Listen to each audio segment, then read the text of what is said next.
అందరికీ నమస్కారం. నేను డాక్టర్ మౌనిక, హోమియోపతి కన్సల్టెంట్. ఇప్పుడు మోస్ట్‌గా ఇప్పుడు సీజనల్ ఇష్యూస్ అయితే గనుక ఎక్కువగా మనకి ఈ వింటర్ సీజన్‌లో కానీ, రెయినీ సీజన్‌లో కానీ చాలా వరకి మనకేంటంటే కోల్డ్ అనేది కానివ్వండి, కాఫ్ అనేది కానివ్వండి ఫ్రీక్వెంట్‌గా అటాక్ అవుతూ ఉంటుంది.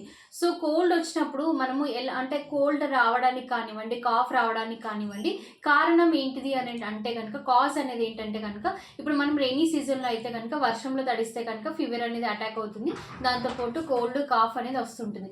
బట్ మనకి ఒకవేళ వింటర్ సీజన్‌కి వస్తే కనుక చల్లగాలికి ఎక్కువగా ఎక్స్‌పోజర్ అవ్వడం వల్ల మనకి ఈ కోల్డ్ అనేది, కాఫ్ అనేది స్టార్ట్ అవ్వడానికి అవకాశం అనేది ఉంటుంది.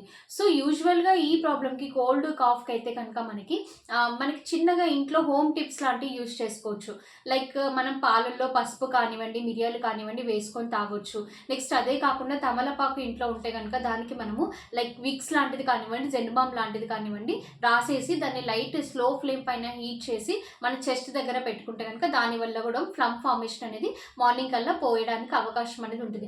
ఇదే కాకుండా మనకి స్టీమ్ ఇన్హలేషన్ అనేది కూడా డైలీ 2-3 టైమ్స్ స్టీమ్ ఇన్హలేషన్ చేసుకుంటే కూడా కోల్డ్, కాఫ్ అనేది మనకి ఫ్రీక్వెంట్‌గా అటాక్ అవ్వకుండా మనకేంటంటే లోపల ఉన్న ఫ్లమ్ ఇన్ఫ్లమేషన్ అనేది అంటే ఏదైతే ఫార్మేషన్ అయి ఉంటుందో అదనేది పోవడానికి అవకాశం అనేది కనిపిస్తూ ఉంటుందన్నమాట.